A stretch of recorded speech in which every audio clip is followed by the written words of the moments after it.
और अब हम निकलते हैं और हमने एक जोड़ी कपड़े रख लिए हैं। अगर नहाने का कुछ बैठा तो नहा लेंगे, अगर अर्धकुमारी के दर्शन हो पाए तो अर्धकुमारी के दर्शन भी कर लेंगे। तो अब हम खाना वाना खा के होटल से निकल चुके हैं, क्योंकि नहा धो के तो वैसे हम अर्ली मॉर्निंग घर से आए ही थे। और जो आप सामने होटल देख रहे हो ये है होटल द रॉयल कृष्णा, और इसी के सामने वाली गली में हमारा जो होटल है वो है होटल तारानंद है। और अब बस स्टैंड की तरफ आते हैं, ये है बस स्टैंड का एरिया, और यहीं से हम बाणगंगा चेक पोस्ट तक के लिए ऑटो करेंगे। आपको बस स्टैंड से बाणगंगा चेक पोस्ट तक 50 रुपीज़ पर पर्सन के हिसाब से ऑटो मिल जाएगा। हमने ऑटो इसलिए किया क्योंकि बाणगंगा चेक पोस्ट से आगे हमें पैदल ही जाना है, हमें घोड़े वगैरह की सवारी नहीं लेनी है। तो अभी हम इन अंकल से लकड़ी का डंडा खरीद रहे हैं। 10 to 20 रुपीज़ में आपको डंडा यहाँ पर मिल जाएगा, बहुत सारी शॉप्स में अवेलेबल है। तो ये बाणगंगा चेक पोस्ट पे हम आ गए हैं, और यहाँ पर हमारी जो यात्रा स्लिप है, जो यात्रा पर्ची है, वो यहाँ पर चेक होगी। उसी के बाद हमें आगे जाने के लिए एंट्री मिलेगी। और यहाँ भी लंबी लंबी लाइन लगी हुई है, हर जगह लाइन के अलावा कुछ काम होता ही नहीं, हर जगह लाइन में लगना पड़ता है। तो यहाँ पर भी लंबी लाइन लगी हुई है और हम बढ़ते हैं आगे। वैसे यहाँ पर लेडीज़ की लाइन तो कम है, और जेंट्स की आपको दिखाऊंगी बहुत ज़्यादा लंबी लाइन लगी हुई है। लेडीज़ की तो कुछ लाइन नहीं थी, हम तो फिर भी आगे निकल गए। और ये जो आप देख रहे हो पीछे, ये पूरी जेंट्स की लाइन है। बाणगंगा चेक पोस्ट से निकलने के बाद आपको ऊपर अर्धकुंवारी और भवन तक जाने के लिए यहाँ पर घोड़े, पालकी और पिट्ठी मिल जाएंगे, और इनके लिए आपको श्राइन बोर्ड के काउंटर से स्लिप कटवानी होती है। तो अब हमने भी हाथ में डंडा लेके और माता रानी के नाम की चुनरी बांधकर हमारी यात्रा स्टार्ट कर दी है। बाणगंगा में कई सारे बाथिंग घाट्स बने हुए हैं जहाँ पर लोग पवित्र स्नान करते हैं, और बाणगंगा की अपनी महत्ता है, क्योंकि ऐसा कहा जाता है कि जब भैरव बाबा माता रानी का पीछा कर रहे थे तब माता रानी की रक्षा के लिए हनुमान जी भी उनके साथ चल रहे थे। और जब हनुमान जी को माता रानी के साथ चलते हुए प्यास लगी तो माता रानी मतलब हनुमान जी को यहाँ पर कहीं भी दूर दूर तक पानी नहीं दिखा, तो माता रानी ने हनुमान जी के प्यास को बुझाने के लिए अपना तीर चला करके पवित्र जलधारा प्रकट की, और यहाँ पर फिर हनुमान जी ने उस जलधारा से अपनी प्यास बुझाई। और यहाँ पर माता रानी ने अपने केश मतलब अपने बाल भी धोए थे, इसीलिए इस बाणगंगा को बाल गंगा भी कहा जाता है। यही बाणगंगा की यहाँ पर महत्ता है।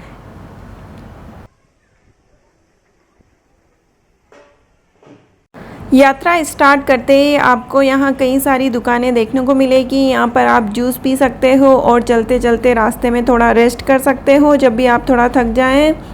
और प्रसाद की भी यहाँ पर कई सारी दुकानें हैं, लेकिन प्रसाद आपको ऊपर से ही लेना चाहिए। जो श्राइन बोर्ड की ऑफिशियल भेंट शॉप होती है, प्रसाद वहीं से ले।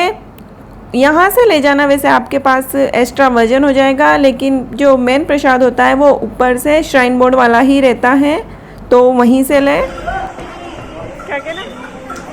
खीरा खाएगी? खीरा नहीं।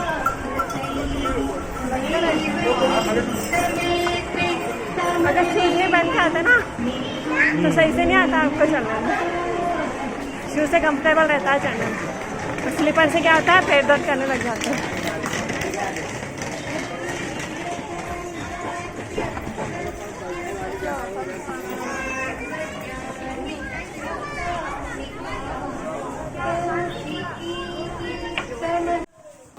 अभी गर्मी बहुत ज़्यादा है, तो अपने साथ वाटर बोतल ज़रूर रखें, जूस पीते रहे और फ्रूट्स वगैरह खाते रहे, और फ्राइड चीज़ें नहीं खाएं, फ्राइड चीज़ों को अवॉइड करें।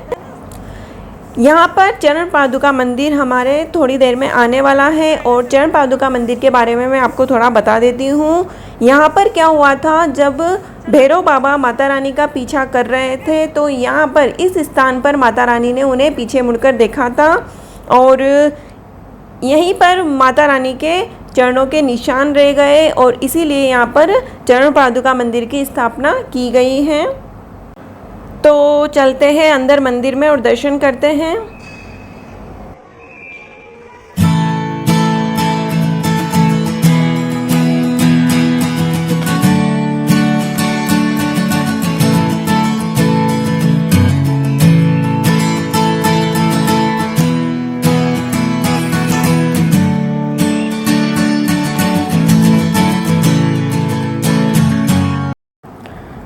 चरण पादुका मंदिर में दर्शन करने के बाद अभी अर्धकुंवारी आएगा। वो यहाँ से अभी 3 किलोमीटर है, 3 किलोमीटर और चलना है अर्धकुंवारी के लिए।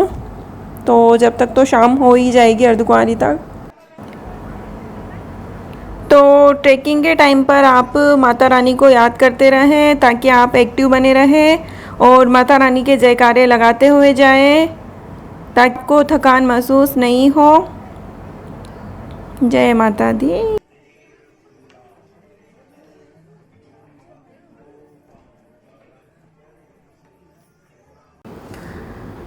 ट्रैकिंग के टाइम आपको कई सारे मंकीज़ देखने को मिलेंगे, तो इनसे अपने सामानों को बचा कर रखें क्योंकि ये जब भी ऐसा झपट्टा मार के ले जाते हैं ना कि हमें पता ही नहीं चलता है। तो अपने सामान की हिफाजत स्वयं करें। और अब हमें यहाँ ऊपर से हम पूरा कटरा देख सकते हैं। पूरा कटरा नज़र आ रहा है, यहाँ से पूरा दिख रहा है यहाँ से दूर दूर तक।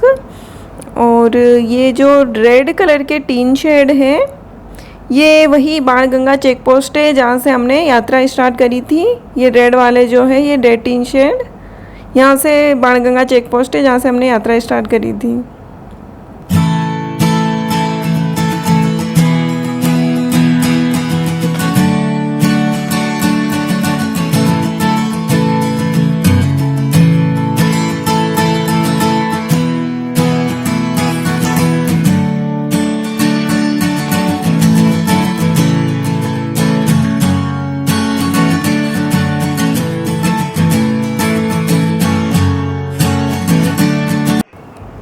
रास्ते में आपको श्राइन बोर्ड के द्वारा स्थापित कई सारे भोजनालय देखने को मिलेंगे जहाँ पर आपको खाना, चाय और पैक्ड चिप्स वगैरह आपको सब वहाँ पर मिल जाएगा। वो भी बहुत ही रीज़नेबल प्राइस में मिलेगा।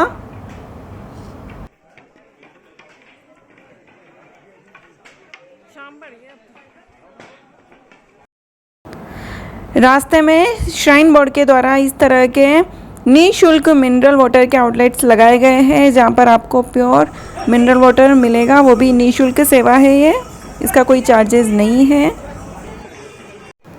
तो अब हम आ गए हैं अर्धकुंवारी। अर्धकुंवारी में है गर्भजून गुफा और माता रानी का मंदिर भी है यहाँ पर।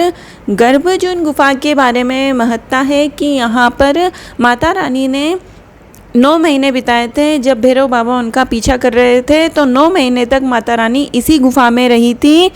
और इस गुफा की लंबाई 25 फुट है और इस गुफा में इतनी सकड़ी है कि इसमें से रेंग करके निकलना पड़ता है। इसके लिए यहाँ पर लंबी लंबी लाइन लगी होती है और इसमें नंबर लगाना होता है। आपको अपना ग्रुप नंबर लेना होता है, उसके हिसाब से आपका यहाँ पर नंबर आता है। तो ये जो सामने देख रहे हो आप, ये है गर्भजून गुफा का रास्ता और यहीं से गुफा के लिए हमें एंट्री मिलती है। और अभी ग्रुप नंबर चल रहा है 250 और यहाँ से हम गुफा में एंटर करते हैं और ये मंदिर में से, गुफा में से हम बाहर निकलते हैं। तो यहीं से जो 25 फीट की गुफा है वो यहीं से बनी हुई है। और हमने भी हमारी स्लिप कटवाई, नंबर आया है 441। तो मुझे तो नहीं लगता कि इस बार भी गर्भजून गुफा के दर्शन हो पाएंगे। और यहाँ पर वैसे ही आगे से एडवांस नंबर चलते रहते हैं, 1-2 दिन तो टाइम एक्स्ट्रा लेके आना पड़ता है आपको। और यहाँ पर आप स्टे कर सकते हो। श्राइन बोर्ड की तरफ से यहाँ पर स्टे करने के लिए 120 रुपीज़ पर बेड के हिसाब से है। ये जो भगवती भवन है यहाँ पर आपको पर बेड के हिसाब से मिल जाएगा, उसकी आपको ऑनलाइन बुकिंग करनी होगी। तो अर्धकुंवारी में ये है श्राइन बोर्ड का भोजनालय। यहाँ पर हम थोड़ा बहुत कुछ खाएंगे, उसके बाद ही हम आगे बढ़ेंगे।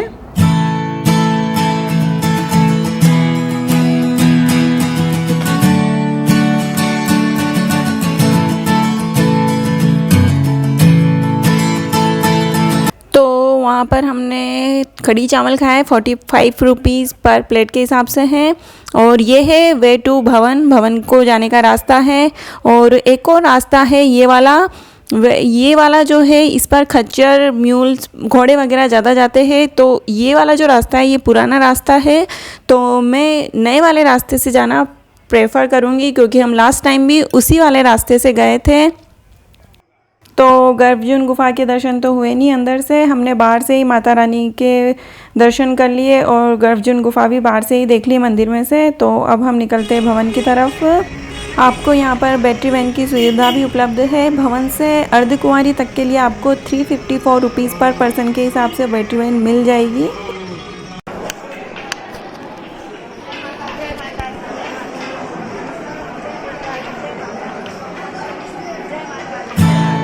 लाइटिंग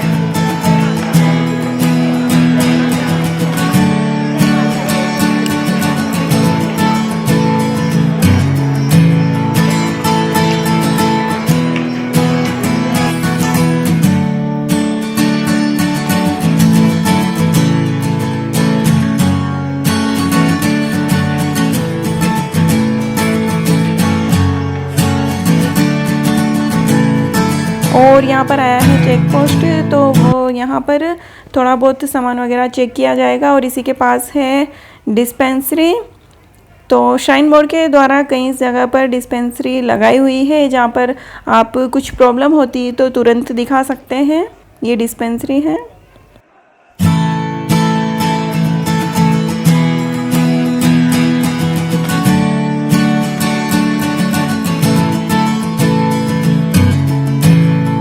अब हम माता रानी के भवन के बहुत पास पहुंच चुके हैं। यहाँ से हम माता रानी का भवन देख सकते हैं और नाइट के टाइम पे बिल्कुल लाइटिंग नज़र आ रही है। अगर दिन का उजाला होता तो हमें बिल्कुल क्लियर नज़र आता। तो आगे बढ़ते हैं अभी।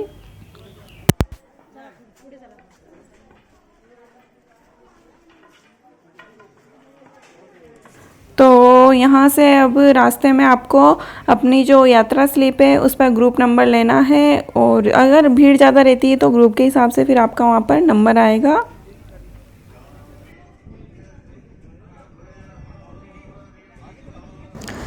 तो अब हम ऊपर भवन के पास पहुँच चुके हैं और भेट शॉप से हमने प्रसाद ले लिया है। और अभी हम अपना सामान रखने के लिए आए हैं। यहाँ लॉकर्स बने हुए हैं श्राइन बोर्ड के द्वारा।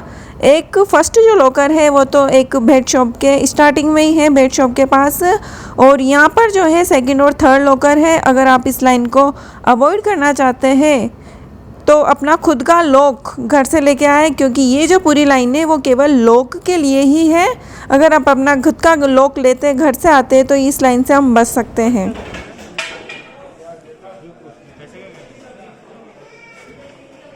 तो फाइनली अब हमें लॉकर मिल चुका है और अब हम अपना सारा सामान यहीं रखेंगे, क्योंकि अंदर कुछ भी ले जाना अलाउ नहीं है और यहाँ पर ही हमें अपना सारा सामान रखना है। और अब हम जाएंगे माता रानी के दर्शन करने। तो मिलते हैं हम दर्शन करने के बाद।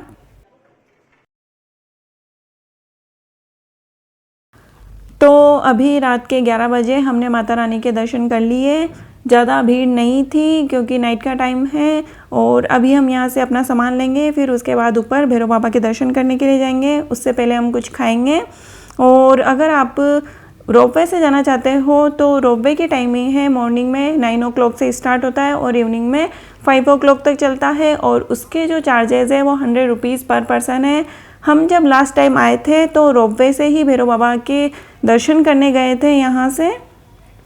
तो आप अगर दिन में आते हो तो रोपवे से भैरव बाबा के दर्शन करने जा सकते हैं। और अभी रोपवे नहीं चल रहा है तो हमें पैदल ही ऊपर भैरव बाबा के दर्शन करने जाना होगा।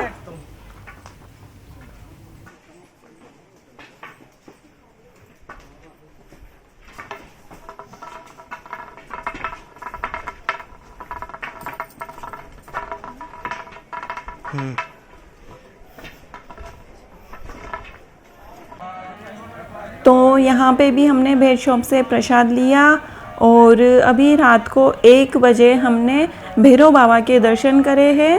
और फिर यहाँ पर हम थोड़ा रेस्ट करेंगे, उसके बाद ही हम नीचे जाएंगे। जो आप देख रहे हो यही सामने भैरव बाबा का मंदिर है और जो सीधा जो लोग बाग जा रहे हैं उधर से वापस नीचे जाने का रास्ता है।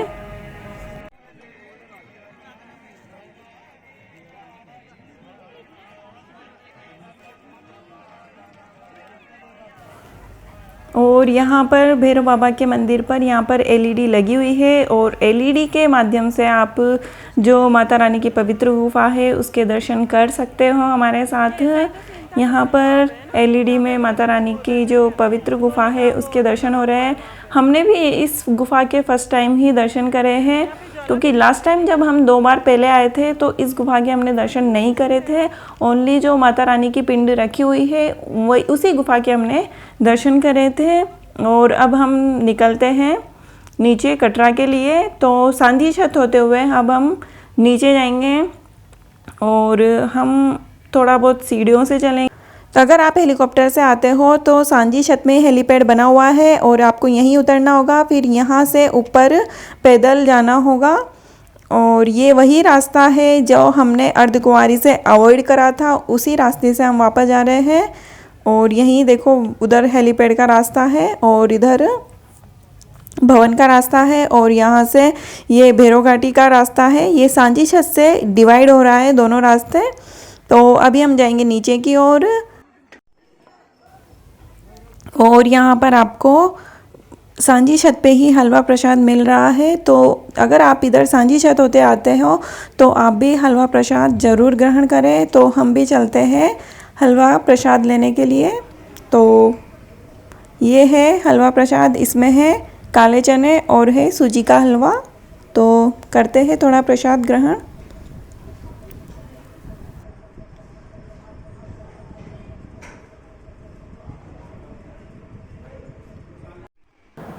तो आगे यहाँ पर आई है मसाज की शॉप। अगर आप भी उतरते टाइम थक जाते हो तो यहाँ पर 30 रुपीज़ में अपनी बॉडी मसाज करा सकते हो, अपने पैरों की मसाज करा सकते हो। और ये तो बैठ चुके हैं मसाज कराने के लिए और यहाँ पर और लोग बाग भी यहाँ पर मसाज करा रहे हैं। थोड़ा रिलैक्स मिल जाता होगा वैसे। 15 मिनट 30 रुपीज़ में आपको मिलेगी 15 मिनट की मसाज। और अब चलते हैं हम नीचे और